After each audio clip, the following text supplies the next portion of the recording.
Pozdě k večeru vyšel koordinátor s inženýrem na povrch, aby se nadechli čerstvého vzduchu. Usedli na hromadu vyházené hlíny, zahleděli na poslední cípek slunečního kotouče, rudého jako rubín. Nevěřil jsem, zabroukl inženýr. Já taky ne. Ten reaktor, slušná práce, co? Solidní pozemská práce. Představ si, vydržel. Nějakou dobu mlčeli. Slibný začátek, promluvil koordinátor. Pracují až příliš nervózně, poznamenal inženýr. Je to běh na výdrž, víš? Udělali jsme mezi námi víceméně setinu toho, co musíme udělat, aby, vím, namítl koordinátor klidně. Nevíme ostatně ještě, jestli gravimetrické řízení, že? Nejen to. Řídící trysky, celá dolní paluba. Uděláme to. Ano. Inženýrovi oči, těkající roztržitě po okolí, spozorovali najednou těsně pod vrcholkem pahorku podlouhý, nevysoký násep, místo, kde zakopali pozůstatky bytosti z Edenu. Úplně jsem zapomněl, řekl udiveně, jako kdyby se to stalo před rokem. Víš, já ne. Myslel jsem na to, totiž na něj, po celou tu dobu, kvůli tomu, co doktor našel v jeho plicích. Cože? Máš pravdu, říkal něco takového. Co to bylo? Jehla. Co? Možná, že jehla ne. Může se na to podívat sám. Je to v láhvi v knihovně. Kousek tenké trubičky ulomený, ostře zakončený, šikmo přeziznutý, jako bývají lékařské injekční jehly. Jak to? Nic víc nevím. Inženýr vstal. Je to překvapivé, ale sám nechápu, proč mě to tak málo vzrušuje. Vlastně, skoro vůbec ne. Mám-li být upřímný, mám teď pocit, jako před startem, víš, nebo jako cestující lodě, který na několik minut přistane v neznámém přístavu, vmísí se do davu domorodců, je svědkem jakési zvláštní, nepochopitelné scény, ale ví, že on na to místo nepatří, že za chvilku odletí, že všecko, co se děje kolem něho, proniká k němu jakoby z velké dálky, cizí a lhostejné. My hned tak neodletíme, vím, že ne, ale mám takový pocit. Pojďme za nimi, nebudeme si moci lehnout, dokud nenahradíme všecka ta provizoria. Také pojistky musíme nasadit, jak se sluší a patří. Reaktor pak může běžet na prázdno. Dobrá, pojďme. Noc trávili v raketě, ale malá světla nezhasly. Každou chvíli se některý z nich probouzel spánkem omamenýma očima, zjišťoval, že žarovky svítí a spokojně usínal. Ráno vstali plní nových sil. První byl uveden do chodu nejprostší úklidový poloautomat, který každých několik minut uvázel, pohřben bezmocně v hromadách trosek, které všecko zatarasovaly.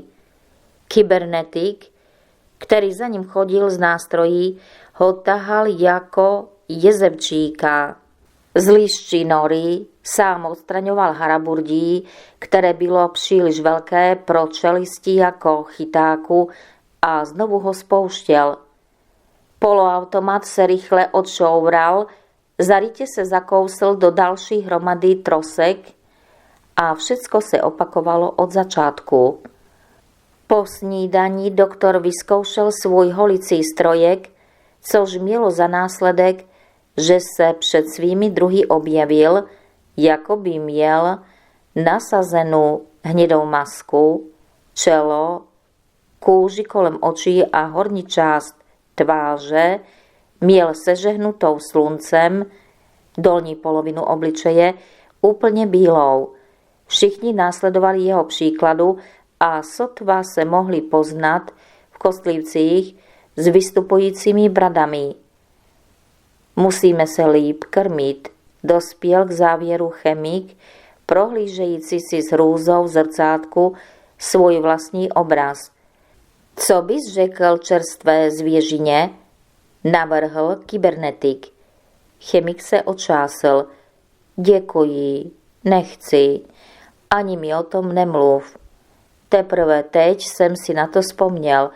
Zdálo se mi o tom zvířeti. Čert ví, je-li to zvíře. Tak co? Které zvíře by dokázalo spustit generátor? Všichni naslouchali tomu rozhovoru. Bylo dokázáno, že všechny bytosti na vyšším vývojovém stupni si opatřují takový nebo makový oděv, řekl inženýr. A ten dvojčák, tohle dvojdílné stvoření, bylo nahaté. Jak si to řekl? Nahaté. Vmísil se do řeči doktor. A co je? O krávě ani o opici bys neřekl, že je nahatá, protože mají srst. Hroch nebo krokodýl srst nemají a taky bys o nich neřekl, že jsou nazí. No právě. Na chvílku se odmlčeli. Už bude 10, oznámil koordinátor. Jsme odpočatí, myslím, že uděláme výpad jiným směrem než poledně.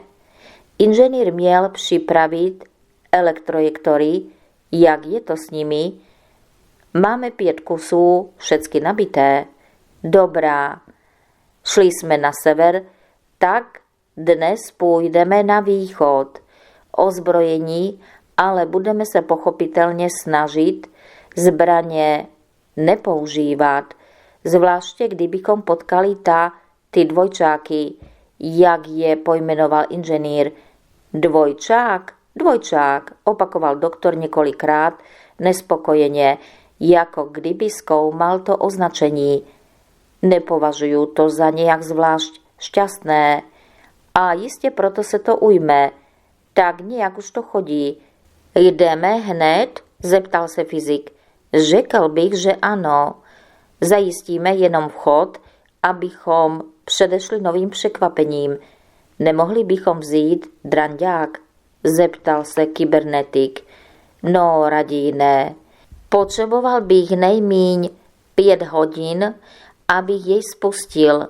Leda, že bychom odložili výpravu na zítřek. Ale nikomu se nechtělo výpad odkládat a tak vyrazili kolem 11. Trochu času jim ještě zabrala příprava výstroje. Jako kdyby se domluvili, přestože to nikdo nenavrhl. Šli ve dvojicích, nevelkých rozestupech a jediný muž beze zbraně, doktor, byl v prostřední dvojici. Jestli terén opravdu skýtal příznivější podmínky pro pěší túru, nebo jestli si vykračovali rázněji, pravda je, že dřív, než uplynula hodina, ztratili raketu z očí. Krajina se pozvolna měnila.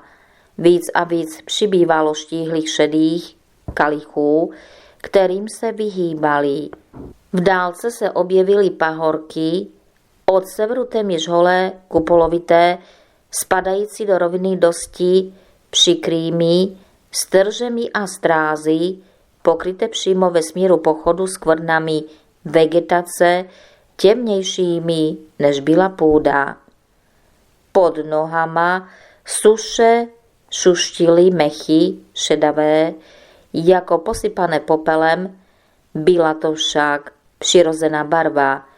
Jejich mladé výhonky se skládaly z bělavě žilkovaných trubiček, z nich žerašily malinké perličkovité puchýšky. Víte, co mi tady nejvíc chybí, řekl jednou fyzik. Tráva. Prach obyčejná tráva. Jak těživ bych neřekl, že je tak. Hledal chvíli výraz, tak potřebná. Slunce pálilo.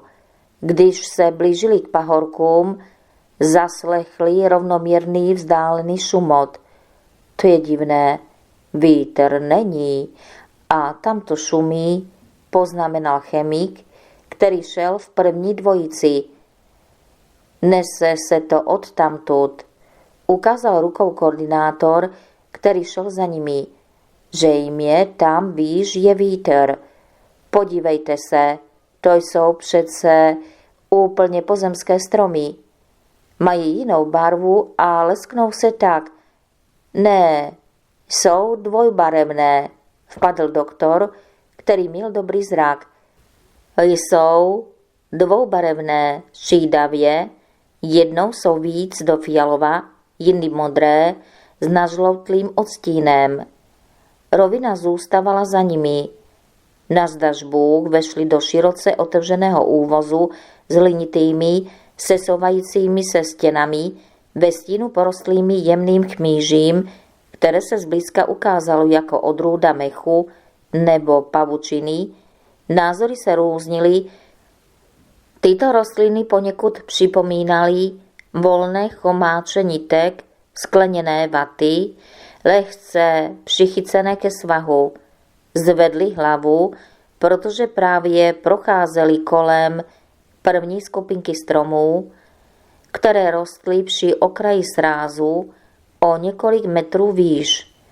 Ale to přece nejsou žádné stromy, zvolal zklamaně kybernetik, který uzavíral průvod.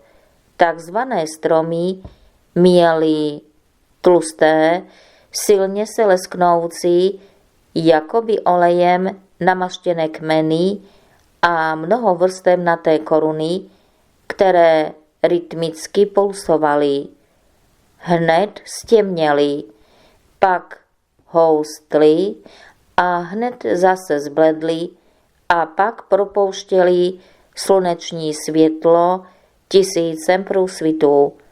Tyto změny doprovázel ospale se opakující zvuk, jako kdyby někdo opakoval šeptem se rty přitisknutými na pružný materiál. Fsha, fsha. Když se dobře podívali na nejbližší strom, všimli si jelitovitých tvarů, vyrůstajících z jeho šivených větviček, dlouhých, asi jako banán a nalitých bobulovitými zaoblinami, které se hned nadýmaly a pak těmnaly, hned zase splaskly a přitom ztrácely barvu a světlaly. Ten strom dýchá, zamumlal inženýr překvapeně. Zaposlouchával se do neutichajícího zvuku, který přicházel zhora a vyplňoval celé údoličko.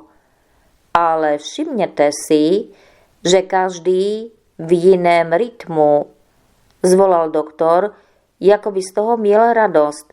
Čím je menší, tím rychleji dýchá. To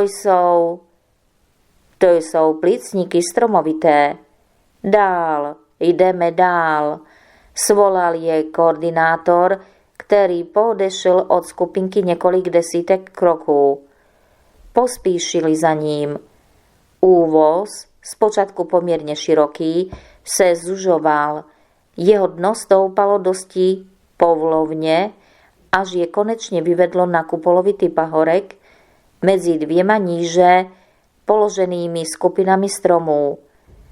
Když zavřeš oči, budeš mít dojem, že stojíš na břehu moře, zkus to, řekl fyzik inženýrovi.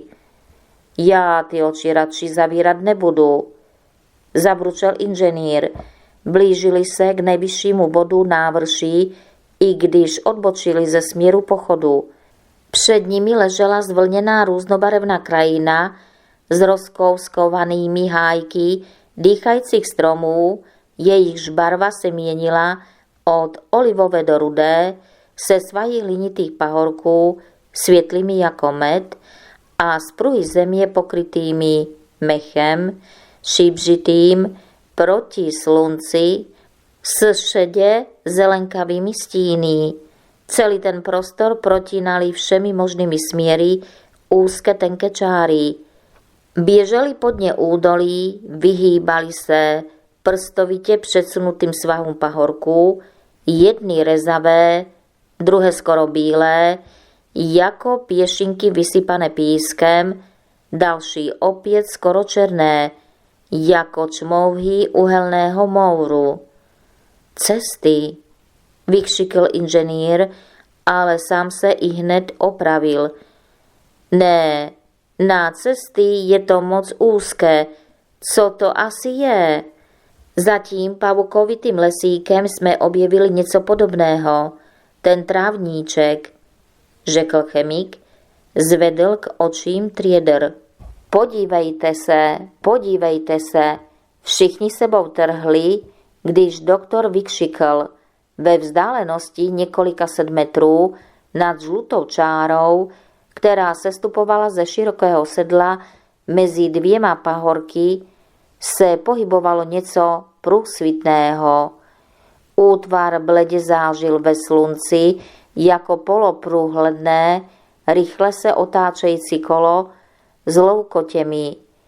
Když se na okamžik odstl proti nebi, téměř očím zmizel a teprve níž na úpatí hlinitého srázu se zableskl jasněji jako vyžicí kotouč, šinul se velkou rychlostí po rovince, vyhnul se skupině dýchajících stromů a v důsledku kontrastu s jejich temnou skupinou zase zasvítil, až zmizel v ústí vzdáleného úvalu.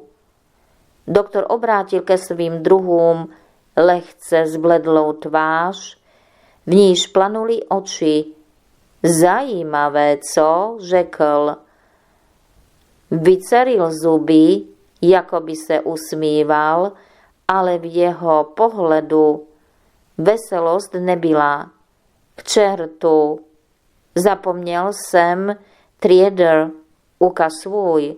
Obrátil se inženýr na kybernetika. Divadelní kukátko. Zabroukl opovržlivě a dalekohled mu vrátil. Kybernetik uchopil do rukou sklovitou pažbu elektrojektoru a jako by ho potěškával. Myslím, že jsme poměrně špatně vyzbrojeni. Zamumlal váhavě.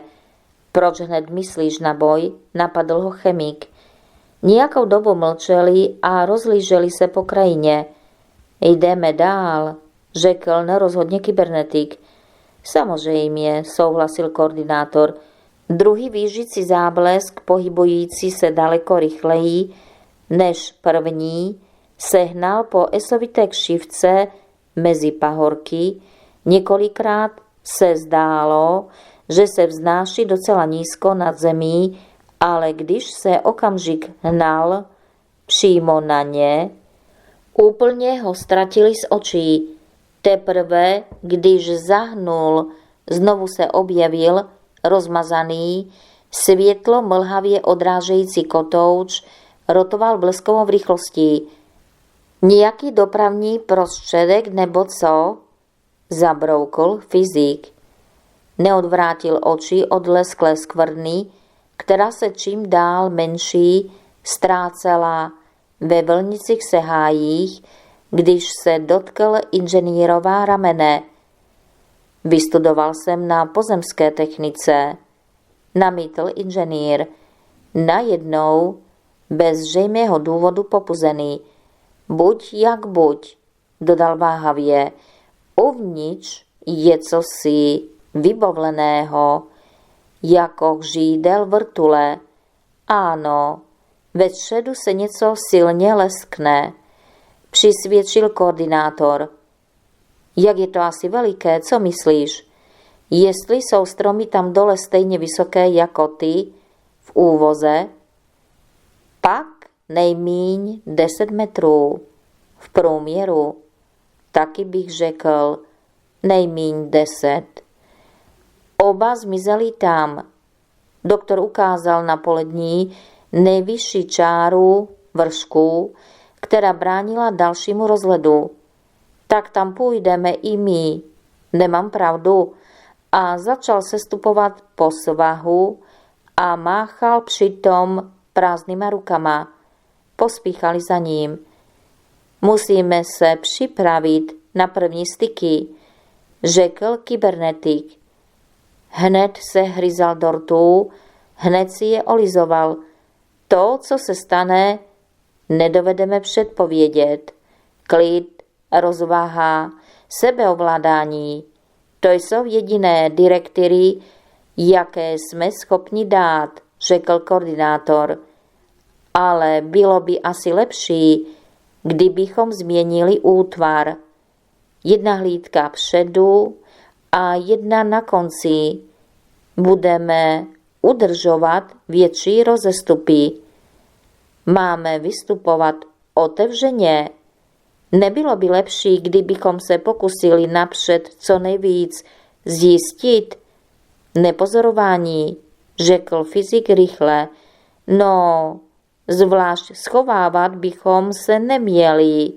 Vypadá to vždycky podezřele, ale samozřejmě, čím víc toho zjistíme, tím prospěšnější nám to může být.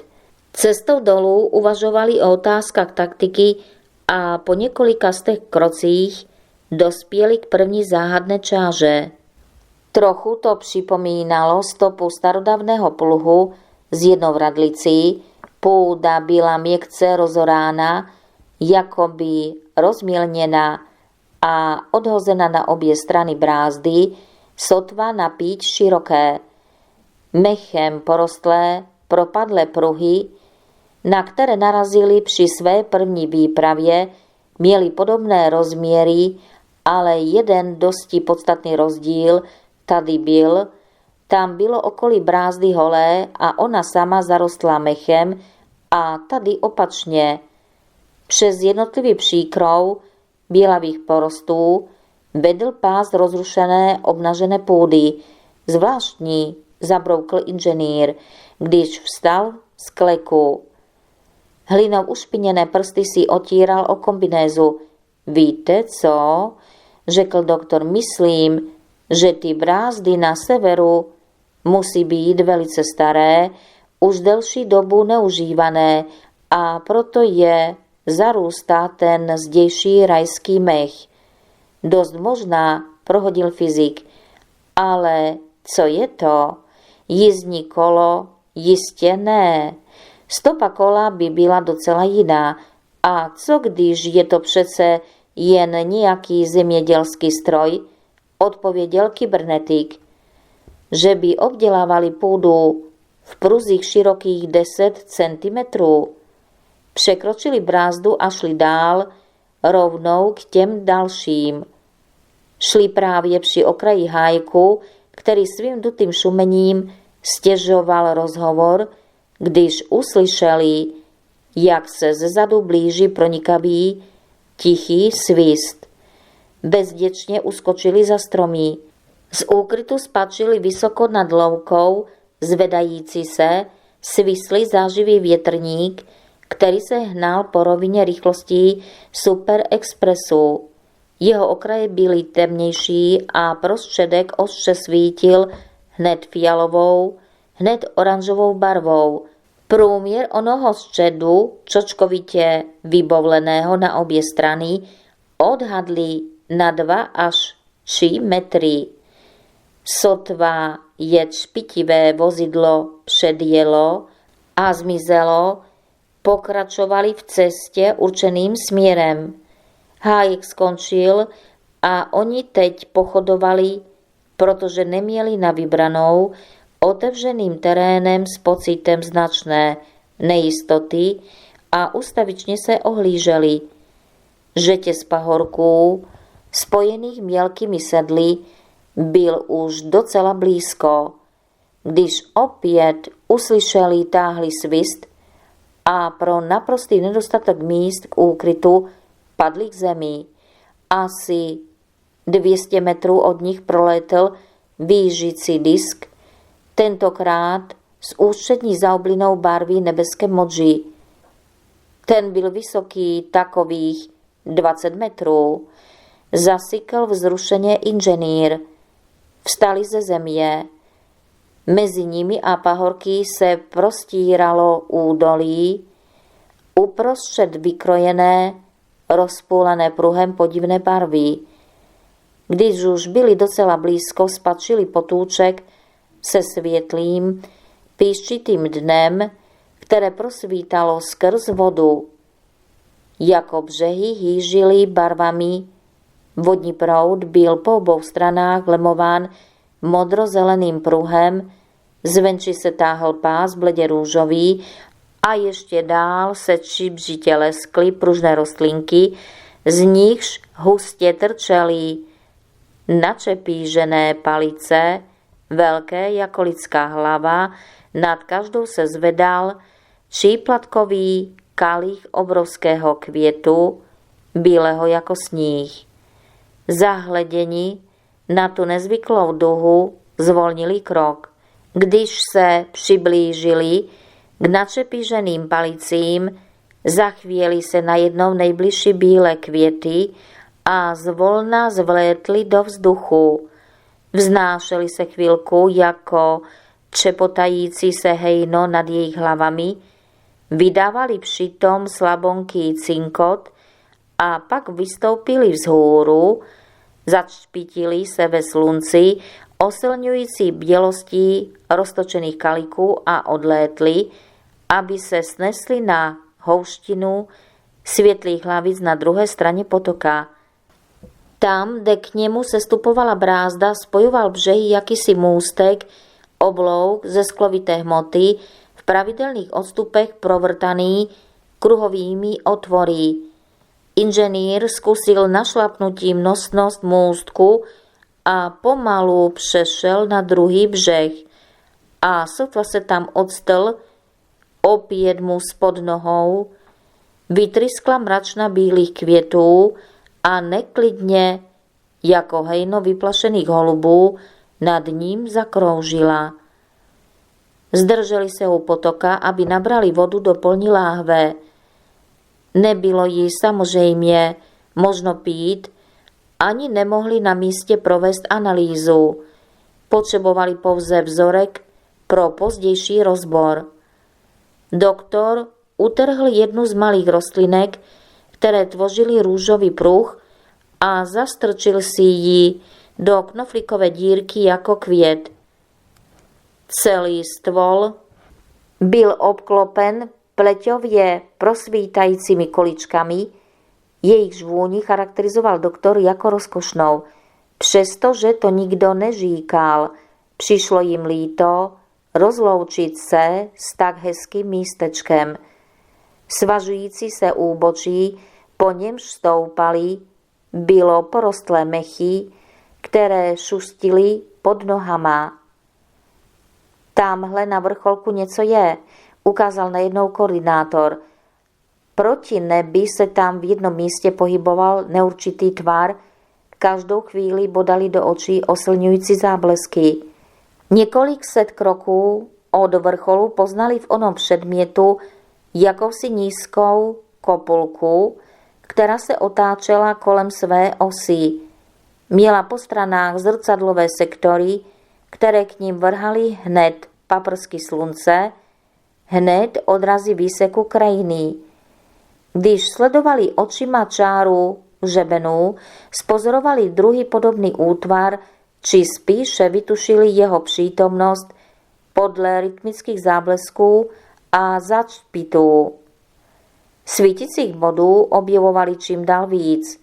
Vyskytovali se v pravidelných odstupech na vrcholcích kopců až po obzor. Z průsmyku pod vrcholem pahorku mohli konečně nahlédnout do prostoru dosud neviditelného. Mírný svah přecházel bezvlněná pole, přes která vedly dlouhé řady hrotitých stožárů. Nejvzdálenější se ztrácely na úpatí modré konstrukce, stěží prosvítající vzdušnou masou. Nad nejbližšími se atmosféra docela viditelně skvěla v kolmých sloupech jako silně zahřátý vzduch. Mezi žadami stožáru se vynuli desítky brázd, zbíhali se do svazků, rozvětvovali se, křižovali a všechny běželi jedním směrem k východní hranici obzoru. Tam se jako bledá rozmazaná mozaika nepravidelných stupňů, vyvýšenín a šipžitých jehlic rysoval shluk budov, slítý, vzhledem ke značné vzdálenosti, v mihotavou modravou masu. Nebeská báň byla na oné straně poněkud temnější a v některých místech k ní stoupaly pruhy mléčných par a hřibovitě se rozkladaly v tenkou vrstvu napůl mlhy, napůl kouře, v nichž napěl-li člověk zrak do krajnosti, se objevovaly a mizely černé tečky. Město, zašeptal inženýr. Viděl jsem je tenkrát, řekl koordinátor stejně tiše. Začali se stupovat. První řada sloupů přetěla jejich cestu na konci svahu. Vystupovali z půdy kuželevitou patkou na povrchu černou jako dehet. Asi tak 3 metry nad zemí patka končila, výš pokračoval poloprázdný sloup s ústředním kovově pableskujícím žídelem, vzduch nahoře se silně chvěl a mohli slyšet rovnomírný dutý sykot. Nějaká vrtule, řekl fyzik a mínil to napůl jako otázku. Napřed opatrně, potom čím dál odvážněji, začali ohmatávat kuželovitý podstavec stožáru.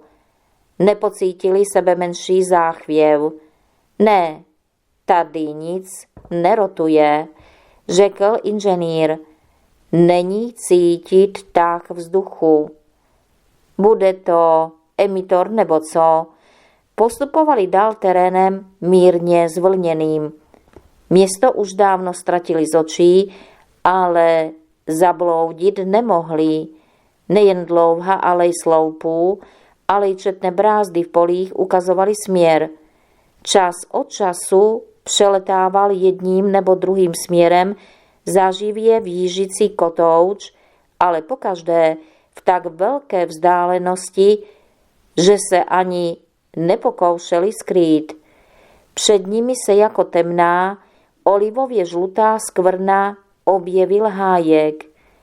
Napřed se mu chtěli vyhnout, jak to udělala i řada stožárů, přestože se však táhl daleko na obě strany a oklika kolem něho by příliš prodloužila cestu, rozhodli se, že projdou napříč stinným porostem. Obklopili je dýchající stromy, úzklé, měchžižovité listy, jejichž povrch při každém kroku nepříjemně vrzal, pod podrážkami pokrývali zemi, porostlou trubičkovitými rostlinkami a bělavým mechem. Tu a tam mezi hrubými kořeny vystrkovaly hlavičky bledé, masité květy s ostny trčícími zevnitř jako šídla. Po tlusté kůže kmenů stékaly kapičky aromatické pryskyžice.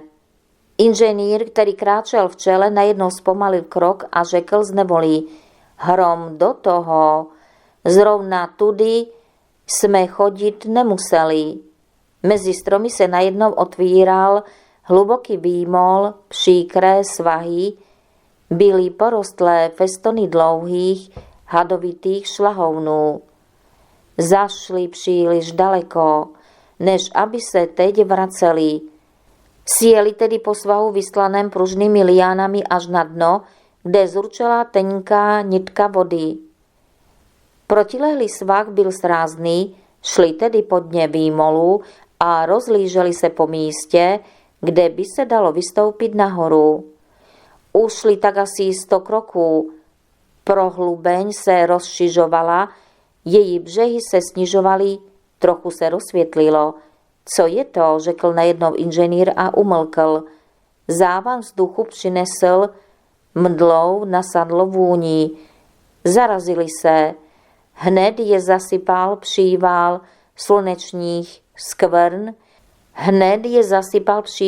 slunečních skvrn. Hned zhoustlo šero. Nad jejich hlavami šuměla dutými vlnami dýchající klenba stromů. Tam něco je, zašeptal inženýr. Už mohli vystoupit na druhý břeh výmolu, sploštělý a nízký, ale lehce skloněný kupředu, se stále drželi blízko sebe a pokračovali v cestě dále ke stěně porostu, přes který občas, když v něm vánek otvíral drobné skuliny, prosvítala jakási podlohlá bledá hmota. Půda začínala být mokřinovitá, čvachtala pod nohama. Nevěnovali tomu pozornost. Když rozhrnuli stvoly porostlé hroznovitými výrůstky, objevila se sluncem zalitá loučka. Stromy ustupovaly a zbíhaly se znovu v pozadí, rozčleněný pouze úzkou uličkou, z níž na palouček vybíhala osamělá brázda. Končila u podélného příkopu obklopeného vyházenou hlínou. Jako vryti do země stály v houštinách na jejím břehu, mírně se kolebající stvoly se suštivým zvukem otírali o jejich kombinézy.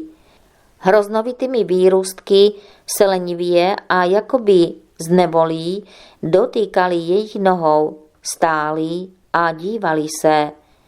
Po okraji příkopu nakupená vosková hromada jim v prvním okamžiku připadala jako jednolitá nabobtala masa. Strašlivý puch sotva dovolil dýchat. Zrak postupně s námahou rozlišoval jednotlivé postavy. Některé ležely hrby dolů, jiné na boku, s pochev v prsních svalech vyhřezla štíhlá, bledá tělíčka s odvracenými tvářičkami vklíněnými mezi ostatní. Velké trupy, namačkané, rozdrcené, promísené s hubenýma ručičkama a uzlikovitými prstíky, plno jich viselo bezmocně dolů, podél napuchlých boků, byly pokryty žlutými skvrnami. Stisk, jakým doktorova ruka drtila ramena mužů, kteří stáli před ním, byl tak silný, že by byli vykřikli, kdyby jej vůbec byli cítili. Udělali několik pomalých kroků před. Dotýkali se těsně rameny, přibližovali se víc a víc, s očima vbodnutými do toho, co obrovskou jámu vyplňovalo. Velké kapky vodnaté břečky, čpitící se ve slunečných skvrnách, stékaly po voskových hřbetech, po bocích, hromadili se ve vpadlých tvářích bez očí, zdálo se jim, že slyší zvuk, s jakým kapky rytmicky spadají dolů. Vzdálený, blížící se svist napěl jejich svaly. V okamžiku se vrhli k houštinám, klesli na zem. Ruce sami uchopili pažby elektrojektorů. Stvoly se před nimi ještě chvěli, když mezi protilehlými stromy slabě zasvítil lesklý svislý kruh a vyklouzl na palouček. Několik desítek kroků před jámou zpomalil, ale jeho svistost ještě zesílil, vzduch prorážený závratnou rychlostí bublal, kotouč oběhl jámu, přiblížil se k ní, najednou vytryskla do vzduchu hlína, načervenalý oblak zakryl zářící kotouč téměř do poloviny, krupobití hrudek se sypalo na porosty, na lidi, přitisknuté k zemi. Bylo slušet tupý, hnusný zvuk, jako by gigantická ostruha rvala hromadu mokrého plátna. Výžicí kotouč už byl na druhé straně paloučku, opět se přiblížil, na okamžik utkvěl na místě. Jeho chvějivá svislice mírně kolísala, hned napravo, hned nalevo, jako kdyby hledala směr. Najednou zrychlila a druhá strana jámy byla zasypána oblakem hlíny, vyhazované s ohlušujícím vytím. Kotouč rinčel, myhotal se na jednom místě, vypadal, jako by se nadouval. Pozorovali zrcadlově lesklé kopulky po obou z jeho stranách. Odrážely se v nich zmenšené stromy i keře. Uvnitř se něco pohybovalo, medvědovitý stín. Ostře vibrující zvuk najednou zeslábil a kotouč se vydal na zpáteční cestu touž brázdou, po níž jsem prisvištěl. Na paloučku se zvedal oblý násep čerstvé hlíny, vroubený na okrajích, příkopem hlubokým téměř metr. Doktor se první podíval do očí ostatním. Zvedali se pomalu. Mechanicky se třásly z kombinéz zbytky rostlin i pavučinové nitky.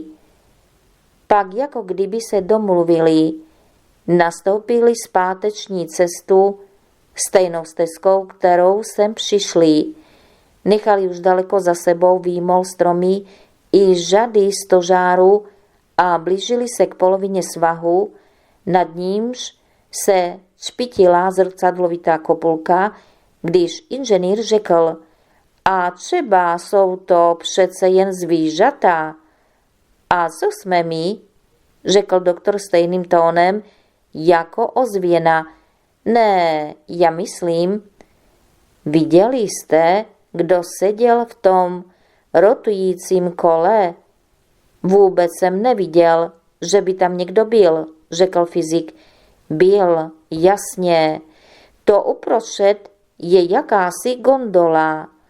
Povrch je leštěný, ale propouští trochu světla. Viděl jsi? Obrátil se koordinátor na doktora. Viděl, ale nemám jistotu, co to znamená. Znamená to, že je ti milejší nemít jistotu. Ano, stoupali dál. Mlčky překročili hřeben nejvyšších pahorků. Na druhé straně nad potůčkem při pohledu na světelné kotouče ženoucí se od nejbližšího hajku zalehli. Kombinézy mají dobrou barvu, řekl chemik, když vstali a vyrazili dál. A přesto je zvláštní, že nás ještě nespozorovali, řekl inženýr. Koordinátor, který doposud mlčel, se najednou zarazil. Spodní vedení AR je nepoškozené, pravda, Henriku? Ano, je celé. Proč se ptáš? Reaktor má rezervu. Mohli bychom vypustit trochu roztoku. Až 20 litrů, řekl inženýr a jeho tvář se rozzážila zlým úsměvem. Nechápu, vmísil se do hovoru doktor. Oni chtějí vypustit roztok obohaceného uranu, aby nabili radiomet. Vysvětlil mu fyzik. Uran? Doktor zbledl. Snad nemyslíte? Vůbec nemyslíme, namítl koordinátor. Od okamžiku, kdy jsem to uviděl, přestal jsem vůbec myslet. Myslet budeme potom. Teď? Pozor, vykřikl chemik. Všichni zalehli. Zářivý kotouč je minul, už se zmenšoval, když najednou zpomalil a velkým obloukem se zase začal přibližovat. U země se zvedlo 5 hlavní, malinkých jako dětské pistolky ve srovnání s obrovským tělesem, které svým třpítem zaslonilo polovinu nebe. V tom kotouč zastavil. Rynčení zesílilo, pak zesláblo, cosi se otáčelo stále pomaleji. Očím lidí se poznenáhlu objevoval obrovský mnohoúhelník, dírkovaná konstrukce, která se pozvolna přechylovala na stranu, jako kdyby se měla řítit, ale podepřela jí dvě vysunutá šikma ramena.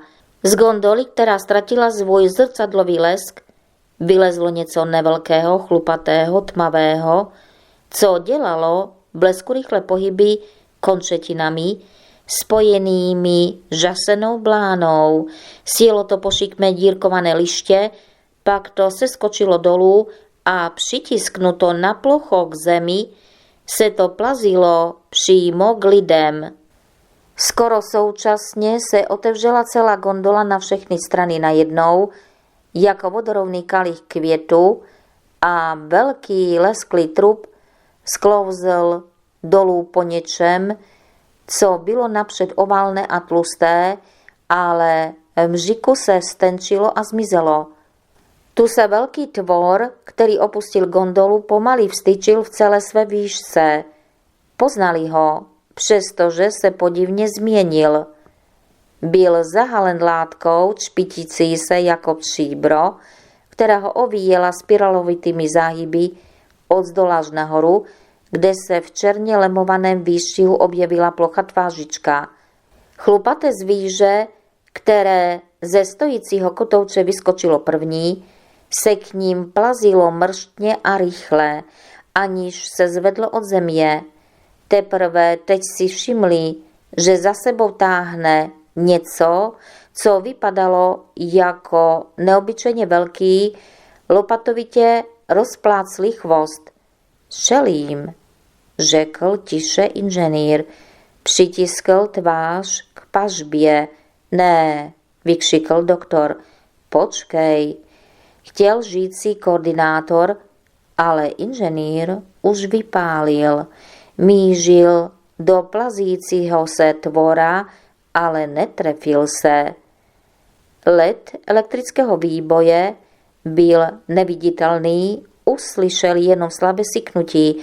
Inženýr povolil kohoutek, ale nesundal z něho prst. Stříbrně se lesknoucí tvor se nehýbal z místa. Najednou co si udělal a hvízdl. Jim se to aspoň zdálo. To, co se plazilo, se okamžitě odrazilo od země a jediným skokem překonalo vzdálenost 5 metrů. Když přistálo, svinulo se do koule, naježilo, podivně se nadmulo. Lopatkovitý ocas se napnul, postavil se svisle, roztáhl se nahoru i na strany. V jeho lasturovitě prohloubené ploše se něco bledého zablískalo a rozletěla se k ním ohnivá kulička, jako by ji unášel vítr. Pal, zařval koordinátor. Planoucí bod, nevětší než ořech, se lehce pohupoval ve vzduchu, uhnul hned na jednu, hned na druhou stranu, ale nesl se stále blíž. Už slyšeli jeho svist, jako syčení kapky vody poskakující po rozpálené plotně. Začali střílet, všichni najednou. Tvor, mnohokrát zasažený, klesl, skrčil se, vejžovitý chvost jej úplně zakryl a téměř současně začal ohnivý ořech klouzat ve větru stranou, jako by naráz ztratil ovladatelnost, minul je ve vzdálenosti několika kroků a zmizel jim z očí. Stříbrný obr se ještě víc vstyčil, objevilo se nad ním něco tenkého a on potom začal stoupat k otevřené gondole. Všichni zaslechli rachot, jak ho dávky zasáhly. Zlomil se vejpůl a dutě bouchl o zem. Vstali a rozběhli se k němu. Za lesem se vynožili 2 špitivé kotouče a hnali se k pahorkům. Zalehli do prohlubně, připraveni na všecko, ale stalo se něco zvláštního. Oba kotouče, které dokonce ani nespomalili, letěli dál, až zmizeli za hřebeny pahorků. O několik vteřin později se ozvala tlumená detonace. Obrátili se. Přišla z háje dýchajících stromů, který měli za zády. Rozštípnut v polovině padl jeden z nejbližších stromů a za praskotu větví z něho vyrazila oblaka páry. Honem, honem, vykřikl koordinátor. Přiběhl k chlupatému zvířatku, jeho štlapky vyčnívaly spod příkrovu masitého lysého chvostu, zamířil na ně skloněnou hlavní a zuhelnatěl je nepřetržitým ohněm v několika vteřinách. Pak botou rozmetal zbytky a zatupal je do hlíny. Pod dírkovaným mnohouhelníkem, opřeným na šikmých nohách, stáli inženýr a fyzik před stříbrnou masou. Inženýr se dotkl jeho hrbu, vybovleného a zvolna se nadouvajícího. Nemůžeme ho tady nechat, vykřikl koordinátor. Rozběhl se k ním. Byl velice bledý. Takovou masu neproměníš popel, zabroukl inženýr. Uvidíme, procedil koordinátor a vystřelil ze 2 kroků. Vzduch kolem hlavně se chvěl. Stříbrný trup se okamžitě pokryl černavými skvrnami, saze zavížily v povětří, rozšířil se odporný zápach páleného masa, zabublalo to. Chemik se na to chvilku díval se zbělelým obličejem, najednou se obrátil a utekl od nich. Kybernetik šel za ním. Když se koordinátorová zbraň vybila, mlčky natáhl ruku po inženýrově ejektoru. Ščernalé břicho se propadalo, splošťovalo, kroužil nad ním kouř, poletovaly vločky sazí. Bublavý zvuk varu se měnil v praskot, jako když dřevo olizují plameny. Ale koordinátor pořád tiskl dřevěnějícím prstem spoušť, až se pozůstatky rozpadly beztvarou hromadu popela. Zvedl ejektor vzhůru, rovnýma nohama do popela skočil a začal ho rozmetávat. Pomozte mi, vykřikl chraptivě. Nemůžu, zasténal chemik. Stál se zavřenýma očima, na čele se mu perlil pot. Popadl se oběma rukama za hrdlo, jako kdyby se chtěl zaškrtit. Doktor stiskl zuby až zaskřípělý a skočil do horké strusky za koordinátorem, který vykřikl. A ty si myslíš, že já můžu? Doktor se nedíval pod nohy. Jen dupal a dupal. Jistě vypadali směšně, jak tak křepčili na jednom místě. Vdeptávali do země nespalené kousky, zadupávali do ní popel, pak pažbami zhrnovali hlínu z okolí, až zahladili poslední stopy. Oč jsme lepší než oni? Zeptal se doktor, když na chvílku ustali a zalití potem se snažili popadnout dech. On na nás zaútočil, zavrčel inženýr, když otíral vztekle a s ošklivostí stopy sazí z pažby ejektoru. Pojďte sem, už je po všem, vykřikl koordinátor. Ostatní se pomalu blížili. Ve vzduchu se vznášel štiplavý puch spáleniny. Trávnaté mechy byly zuhelnatělé v širokém poloměru. A co s tím? Zeptal se kybernetik a ukázal na dírkovatou konstrukci. Tyčila se nad nimi do výše 4. patra. Pokusíme se ji nastartovat, zamumlal koordinátor. Inženýrovi se rozšířily oči. Myslíš? Pozor, vykřikl doktor. 3 svítivé kotouče jeden po druhém se objevovali na pozadí háje, odběhli několik kroků a zalehli. Koordinátor zkontroloval stav zásobníku a z lokty opřenými o drsný mech čekal. Kotouče proletěli mimo a hnali se dál. Půjdeš se mnou? Zeptal se koordinátor inženýra a pohybem hlavy ukázal na gondolu ve výši 6 metrů nad zemí. Inženýr beze slova přiběhl ke konstrukci. Oběma rukama uchopil podpěru, vložil prsty do otvorů a rychle vyšplhal nahoru. Koordinátor lezl za ním. Inženýr se první odstl pod gondolou, pohnul jedním z dolních výstupků, něco tam dělal a bylo slyšet, jako kovrinčí okou, v tom se vzepřel a zmizel v gondole. Podával ruku koordinátorovi, ten se jí chytil a už byli nahoře oba. Delší dobu se nic nedělo. Pak se 5 odstávajících plátů gondoly pomalu nehlučně uzavřelo. Lidé dole sebou mimo děk trhli a ustoupili. Co to bylo, ta ohnivá koule? Zeptal se doktor fyzika. Oba se dívali nahoru. V gondole se pohybovaly neřetelné stíny, zamlžené, jakoby zlomené vejpůl.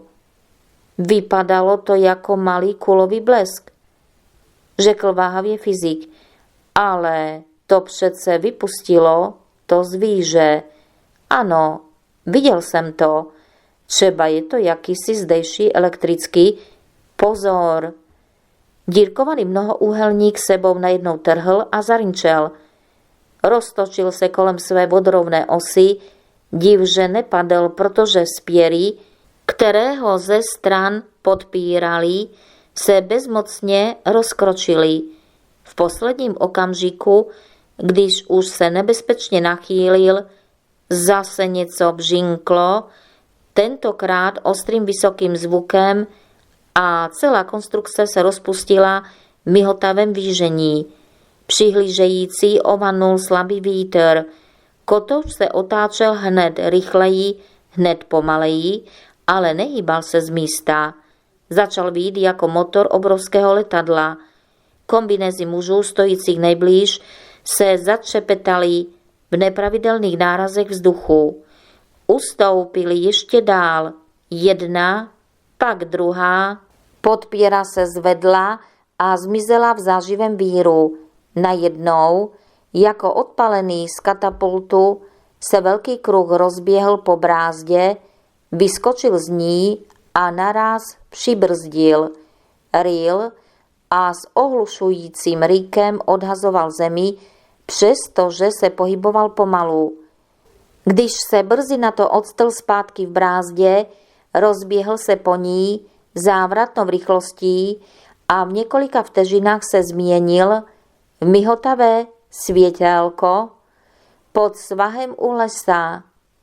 Když se vracel, ještě jednou vyskočil z vyjeté brázdy a opět se vlekl líně, jakoby s námahou, zahalen u země oblakem drcené hlíny, vymršťované do vzduchu. Zarinčelo to a ze zářivého vichru se vynožila tenká ažura konstrukce, gondola se otevřela a koordinátor vykloněn zvolal: Polezte nahoru. Co? Užasl chemik, ale doktor ihned pochopil. Svezeme se tím. Vejdeme se tam všichni? Ptal se kybernetik. Držel se kovové podpěry. Doktor už plhal nahoru. Nijak se tu smáčkneme. Pojďte. Několik kotoučů se míhlo pod hájkem, ale zdálo se, že se o ně žádný nezajímá. V gondole bylo velice málo místa. 4 by se ještě jakž takž byli směstnali, ale pro 6 místo nebylo. 2 si museli lehnout na prohloubené dno.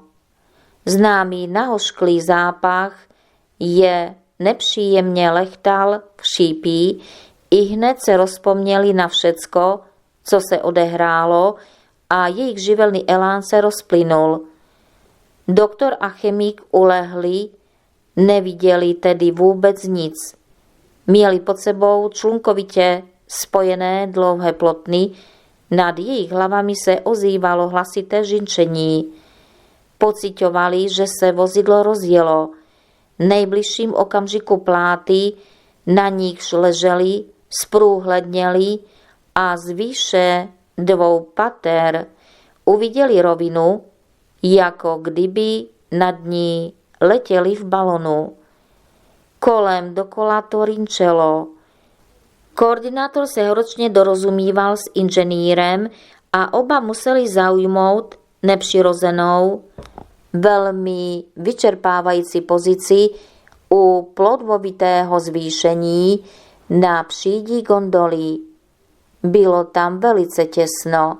Chemik a kybernetik pak museli téměř ulehnout na ty, co leželi na samé podlaze. Jak to funguje, zeptal se chemik inženýra, který strčil obě ruce do hlubokých otvorů ploutvovitého zaoblení a udržoval vozidlo v rovnováze.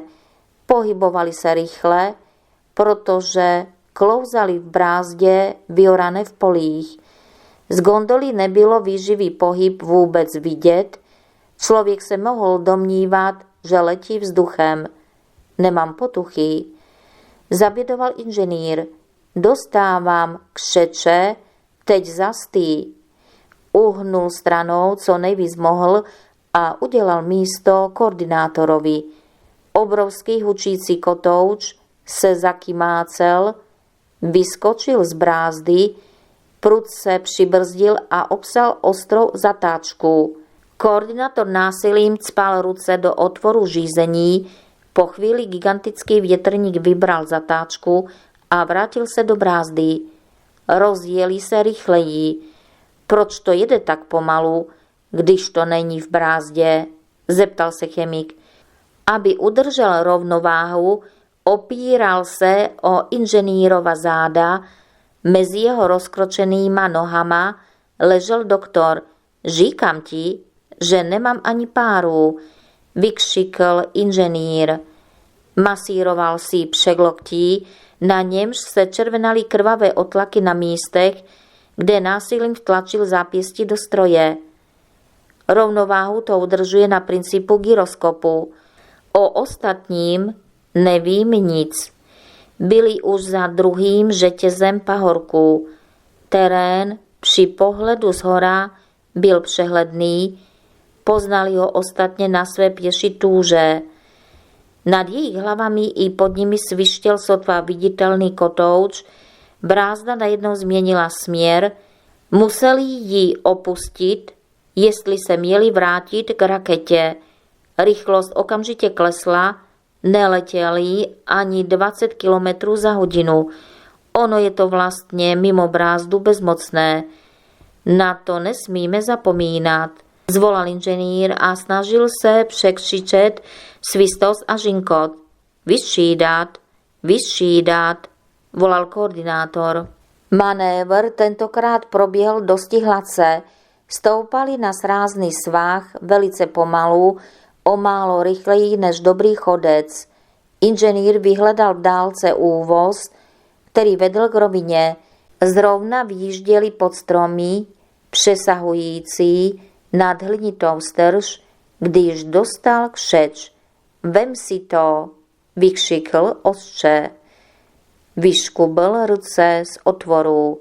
Koordinátor se k němu vrhl, téměř naslepo, aby ho vystřídal. Obrovský kotouč se naklonil a nebezpečně se přiblížil k ryšavé strži. Najednou něco zachřípalo a ohlušivě třesklo. Svištící kolo zasáhlo svým okrajem korunu stromu, ve vzduchu zakroužily přežážené větve, gondola prudce poskočila a s pekelným rachotem padla na bok. Strom, vyrvaný i z kořeny, ometl korunou oblohu, poslední otáčející se rameno jej strhlo dolů, tisíce měchýžovitých listů se sykotem explodovalo nad polámanou konstrukcí, zaboženou pahýly do svahu, se zvedl chomáč bělavých, pampeliškovitých semínek a všechno utichlo. Gondola se opírala promačknutým bokem o sráz. Posádka, řekl koordinátor mechanicky. Vrtěl hlavou, protože uši měl jako ucpané vatou. Byl téměř omráčený. Přitom se úžasle díval na chomáče bělavých semínek, která mu poletovala kolem hlavy. První, zastenal inženýr a hrabal se z podlahy. Druhý, fyzikou hlas se ozýval ze spodu. Třetí, chemik sotva mluvil, držel se za rty, krev mu stékala po bradě. Čtvrtý, řekl kybernetik. Toho to odhodilo zpět, ale nic se mu nestalo. Pátý, zastenal doktor, ležel pode všemi na samém spodku gondoly a najednou se začali smát jako blázni. Leželi jeden na druhém, zasypáni silnou vrstvou lechtavých kyprých semen, která pronikla dovnitř horními spárami v gondole. Inženýr se pokoušel otevřít její plát silnými údery. Všichni, či spíše kdo mohl, pokud to místo dovolilo, přiložili ramena, ruce, záda k vypouklé ploše. Plášť se zachvěl, ozvalo se slabé prasknutí, ale gondola se neotvírala. Už zas? Zeptal se klidně doktor. Ležel na dně a nemohl se ani hnout. Víte, že už mě to omrzelo? Hej, ať si kdo chceš, hned ze mě slez. Slyšíš? Přestože jejich situace byla neveselá, jednali v jakési šibeniční náladě, společným úsilím vytrhli žebenovitý rám z předku a začali jim rytmicky bušit jako beranidlem do horního plátu. Ohýbal se, pokrýval vybouleninami, ale držel. Mám toho dost, zabručil dopáleně doktor, natáhl se a pokoušel se vstát. V témž okamžiku dole cosi prasklo a všichni se vysypali dnem jako hrušky. Skutáleli se po 5metrovém svahu na dno úvozu. Nestalo se nikomu nic? Zeptal se koordinátor zabožený do hlíny. První vyskočil na nohy. Ne, ale ty jsi celý zakrvácený, ukáž se, zvolal doktor. Koordinátor měl hlubokou tržnou ránu na hlavě, ve vlasech, sahala až do půly čela. Doktor mu ji ofačoval, jak se dalo, ostatní utržili jenom modžiny, ale chemik plival krev, rozkousil si rty. Vyrazili rychlým krokem k raketě. Na rozbitý vehikl se ani nepodívali.